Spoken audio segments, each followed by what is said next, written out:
اس کا بھی کہا چیف جسٹس نے کہ بیشتر جو ملک کی جس طرح شاہراہوں پہ کلوٹ اور جو پل ہیں وہاں پر اینٹ اور جو بلاکس ہیں وہ استعمال ہوتی ہیں، اسی طرح یہ چترال اور گلگت روڈ پر بھی وہیں استعمال کیا گیا ہے، اور اس طرح کا غیر معیاری کام کیا گیا ہے کہ اگر کوئی بارش یا کوئی پانی کا زیادہ بہاؤ آ جاتا ہے تو یہ اس سب کو بہا کر لے جائے گا۔ جبکہ چیف جسٹس نے یہ بھی کہا کہ جو روڈ وہاں پر بنے ہوئے ہیں، خاص طور پل کا انہوں نے ذکر کیا، کلوٹ کا ذکر کیا، کہ ایسا لگتا ہے کہ کوئی بالو کی جو مٹی ہے، بالو مٹی اس سے بنی ہوئی ہے، اس طرح کا جو تاثر ہے، اس طرح کی چیز وہاں پر نظر آ رہی ہے، اور اس کی تعمیر غیر معیاری ہے۔ اس کے علاوہ ہم نے یہاں پر دیکھا کہ جو چیئرمین NHA ہے، انہوں نے عدالت کو بتایا کہ اربوں روپے سے اب ان روڈز کے جو اسٹرکچر ہے، اس کی جو مرمت ہے، اس کی جو تعمیر ہے، اس پر کام جاری ہے۔ تو اس دوران چیف جسٹس نے کہا کہ جو اربوں روپے مل جاتے ہیں وہ نیشنل ہائی وے اتھارٹیز کے افسران اور جو ملازمین اور انجینئرز ہیں وہ اپنے اوپر خرچہ کرتے ہیں، وہ خود کھا جاتے ہیں، لیکن سڑکوں پر کام نہیں کرتے، اور غیر معیاری کام کی وجہ سے ہماری جو سڑکیں ہیں ان کی جو خستہ حالی ہے وہ سب کے سامنے ہے۔ اس کے علاوہ چیف جسٹس نے یہ بھی کہا کہ جو لوگوں کی زندگیاں ہیں، خاص طور پہ گلگت چترال روڈ ہو یا ملک کے بیشتر جو اہم شاہراہیں ہیں، وہاں پر جو لوگوں کی زندگیاں ہیں وہ بہت امپورٹنٹ ہیں، اور عدالت کے لیے بھی ضروری ہے کہ انسانی زندگیاں بچائی جائیں۔ جبکہ جو چیف جسٹس کے سماعت کے دوران چیف جسٹس نے یہ بھی کہا کہ سوائے جو اسلام آباد لاہور موٹر وے ہے،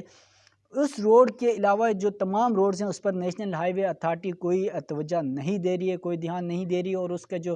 کام کا معیار ہے وہ بھی غیر معیاری ہے، اور عدالت نے جو ہے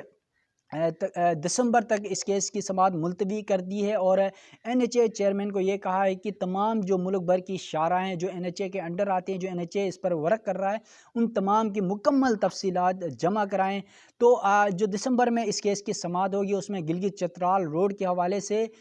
بھی جو رپورٹ ہوگی وہ بھی عدالت میں جمع کرائی جائے گی، تو پتہ چلے گا کہ NHA جس نے خود وہاں پر عدالت میں کہا ہے کہ 1 سال ہوا ہے ان کو تمام جو گلگت چترال روڈ ہے وہ ہینڈ اوور ہو چکا ہے، اس کے تمام معاملات وہ دیکھ رہا ہے، اس کی مرمت ہو، اس کی کنسٹرکشن ہو، یا اس کے جو پل ہیں یا دوسرے جو معاملات ہیں وہ سب کچھ وہ دیکھ رہا ہے۔ تو اب کیا رپورٹس یہاں پر جمع کرائی جاتی ہیں، اور ممکن ہے کہ جو عدالت کی آنکھوں پر دھول جھونکنے کی کوشش بھی کی جائے گی، لیکن جو چیف جسٹس آف پاکستان ہے جسٹس گلزار احمد وہ خود گلگت گئے تھے 1 سال پہلے، اور انہوں نے تمام وہاں پر جو چترال گلگت روڈ ہے اس پر خود سفر کیا ہے، اور اس راستے کو انہوں نے دیکھا ہے، جبکہ وہاں لوگوں کی بھی شکایات چیف جسٹس کو موصول ہوئی تھی اس روڈ کے حوالے سے۔ تو اسی وجہ سے یہاں پر اب جب از خود نوٹس کیس کی سماعت چل رہی ہے ملک بھر کی شاہراہوں پر، تو عدالت نے NHA کو انسٹرکشن دی ہے کہ وہ تمام جو تفصیلات ہیں وہ جمع کرائے۔ ناظرین، میں آپ کو یہ بھی بتاتا چلوں جو گلگت چترال روڈ ہے اس کی اہمیت، اب یہ عدالت سے ہٹ کے میں آپ کو کچھ امپورٹنس بتانے چاہ رہا ہوں اس روڈ کے حوالے سے، جو چیف جسٹس آف پاکستان کی نظریں اس روڈ پر کیوں ہیں۔ دیکھیں، گلگت بلتستان اس وقت سی پیک کی وجہ سے پوری دنیا کا ایک مرکز بنا ہوا ہے، لوگوں کی نظریں اس خطے پر ہیں، تو اس مناسبت سے جو پاک چائنا سی پیک ہے پاکستان اور چائنا کے درمیان، تو وہ چلتا ہے کراکرم ہائی وے سے، اور کراکرم ہائی وے ایک ہی روٹ ہے جو پاکستان اور چائنا کے جو سی پیک ہے یا گلگت بلتستان کو ملک کے دیگر شہروں سے ملاتا ہے، اس کا متبادل روٹ کوئی نہیں ہے۔ تو اس وجہ سے جو چترال گلگت روڈ ہے وہ سی پیک اور گلگت بلتستان کی عوام کے لیے متبادل روٹ بھی تصور کیا جا رہا ہے، اور مستقبل میں اس کو شارٹیج بھی کہا جا سکتا ہے جو کراکرم ہائی وے کی نسبت، اور اس روڈ کو سیف ترین بھی کہا جاتا ہے۔ جبکہ اگر یہ روڈ تعمیر ہو جاتا ہے تو جو کراکرم کے بجائے چترال گلگت روڈ سے اگر ٹریفک روانی ہوتی ہے تو یہ راستہ شارٹیج بھی پڑ سکتا ہے، اور یہ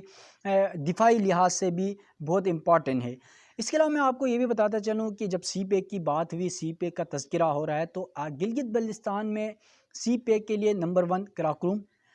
روڈ جو ہے، کراکرم ہائی وے، اس کے بعد دوسرا آ گیا گلگت چترال روڈ۔ اب ناظرین، ایک اور روڈ، تیسرا روڈ جسے کہا جا رہا ہے کہ سب سے شارٹیج اور سب سے محفوظ ترین سمجھا جانے لگا ہے، جس سے خاص طور پہ گلگت بلتستان کے لوگوں کے لیے بہت فائدہ ہے۔ اس کے علاوہ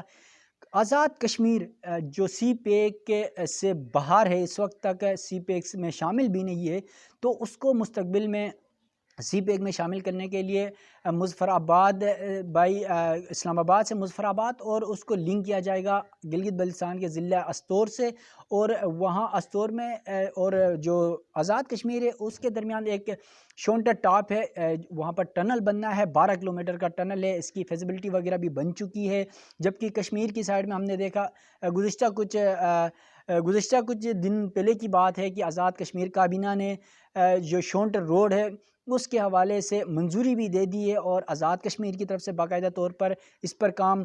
بھی شروع کیا جائے گا۔ جبکہ گلگت بلتستان کی جانب سے، کیونکہ وزیر اعلیٰ گلگت بلتستان خالد خورشید کا میں ذکر ضرور کروں گا کہ ان کا حلقہ انتخاب ہے اور خاص طور پر رٹو کے ہیں، وہ تو رٹو سے ہی گزر کے یہ روٹ جائے گا شونٹر کی طرف، اور اس روڈ کے بننے سے گلگت بلتستان جو ہے منی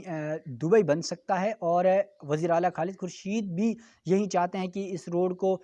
تعمیر کیا جائے، جس سے جو فائدہ ہوگا گلگت بلتستان کے عوام کو۔ اگر ہم کراکرم ہائی وے کے ذریعے اسلام آباد پنڈی آتے ہیں تو تقریباً 18 سے 20 گھنٹے کا سفر ہمیں طے کرنا ہوتا ہے استوریا گلگت سے۔ اگر شونٹر ٹنل بن جاتا ہے تو یقیناً یہ 8 سے 10 گھنٹے پر محیط ہو جائے گا یہ راستہ، تو اس وجہ سے 6 سے 8 گھنٹے راستہ بھی شارٹ ہو جائے گا اور سیف ترین راستہ بھی سمجھا جاتا ہے۔ اس کے بعد آزاد کشمیر بھی اس سی پیک سے لنک ہو جائے گا۔ ناظرین، میں یہ بھی بتاتا چلوں کہ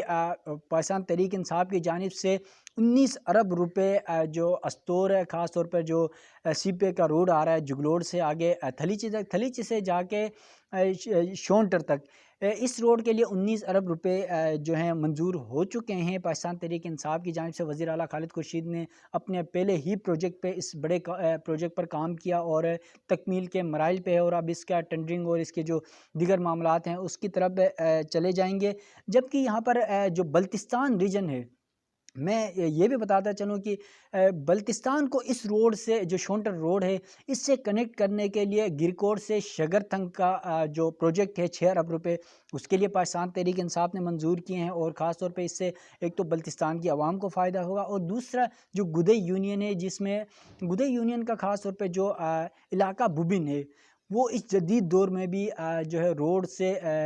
محروم ہے، اور ایسا لگتا ہے کہ اس روڈ پہ جانا اور کیٹو فتح کرنا برابر ہے، تو وہ روڈ بھی بہتر ہو جائے گا، اور بلتستان کے لوگوں کے لیے بھی یہ روڈ شارٹیج ہو جائے گا، اور اس سے گلگت بلتستان کی ترقی میں مزید اضافہ ہوگا۔ جبکہ آپ کو پتہ ہے کہ اس وقت گلگت بلتستان خاص طور پہ استور اور بلتستان جو ہیں سکردو ایریا، وہ سیاحت کے حوالے سے پاکستان کے علاوہ پوری دنیا میں مشہور ہونے لگے ہیں۔ جس طرح پاکستان تحریک انصاف کی حکومت نے اس بار ہم نے دیکھا کہ جو انٹرنیشنل فلائٹس کا بھی اعلان کیا ہوا ہے، جبکہ ملکی سطح پر انہوں نے فیصل آباد، لاہور، کراچی، اسلام آباد سے فلائٹس جو ہیں وہ سکردو میں لینڈ کروائی، اور اس طرح اس دفعہ خاص طور پہ میرے ایک دوست ہیں، میں ان کا نام ضرور لینا چاہوں گا، ذوالفقار علی شگری، کچھ دن پہلے وہ سکردو سے آئے تو ان کا کہنا تھا کہ اس دفعہ بلتستان میں اتنا رش تھا جو سیاح ہیں ان کا، کہ وہاں پر لوگوں کو رہنے کی جگہ نہیں تھی، وہاں پہ ہوٹلنگ کا بڑا ایشو تھا، اور اب جو ہے گلگت بلتستان بہت زیادہ لوگوں کی جو نظروں کا مرکز بننے جا رہا ہے، اور اسی وجہ سے اب چیف جسٹس آف پاکستان نے بھی آج اسی لیے کہا ہے کہ جو شونٹر خاص طور پہ جو چترال اور گلگت روڈ ہے اس کی تعمیر کو بھی انہوں نے ناگزیر قرار دیا ہے، اور اب دیکھتے ہیں کہ اگلی سماعت میں NHA رپورٹ جمع کراتا ہے تو اس معاملے پر وہ کیا موقف اختیار کرتا ہے، ان کی جانب سے کیا رپورٹ جمع کرائی جاتی ہے، ملک بھر کی NHAs کی طرح جو ہے جو شاہراہ ہیں اس کے ساتھ ساتھ جو گلگت چترال روڈ ہے اس کی بھی تمام تر تفصیلات جمع کرائی جائیں گی، تو سماعت ہوگی پھر دوبارہ سے، تو اس سماعت میں کیا کچھ ہوگا دوبارہ آپ ناظرین تک پہنچانے کی کوشش ضرور کروں گا، کیونکہ میں ہمیشہ سے پچھلے 5 سال سے سپریم کورٹ آف پاکستان میں بحیثیت صحافی کام کر رہا ہوں، تو میں نے ہمیشہ کوشش کی ہے کہ گلگت بلتستان کا کوئی بھی ایشو ہو، کوئی جیسے کہ 2019 میں آپ کو یاد ہو 2018-19 میں گلگت بلتستان کے آئینی حقوق کے حوالے سے کیسز ہوتے رہے، اس کی میں پل بھر کی آپ کو اپڈیٹ کرتا رہا ہوں، اور اب بھی میری خواہش ہے کہ گلگت بلتستان کے حوالے سے کوئی بھی اپڈیٹ ہوگی انشاءاللہ آپ ناظرین تک ایز اٹ از پہنچائی جائے گی، اور خاص طور پر کہ گلگت بلتستان کے ایشوز حل ہوں تاکہ عوام کے مسائل آسان ہوں، اس کے علاوہ وہاں پہ جو سیاحت ہے اس کو پروموشن ملے، اور گلگت بلتستان ترقی کرتا ہوا نظر آئے۔ اپنے میزبان ابرار حسین استوری کو دیجیے گا اجازت، اللہ حافظ۔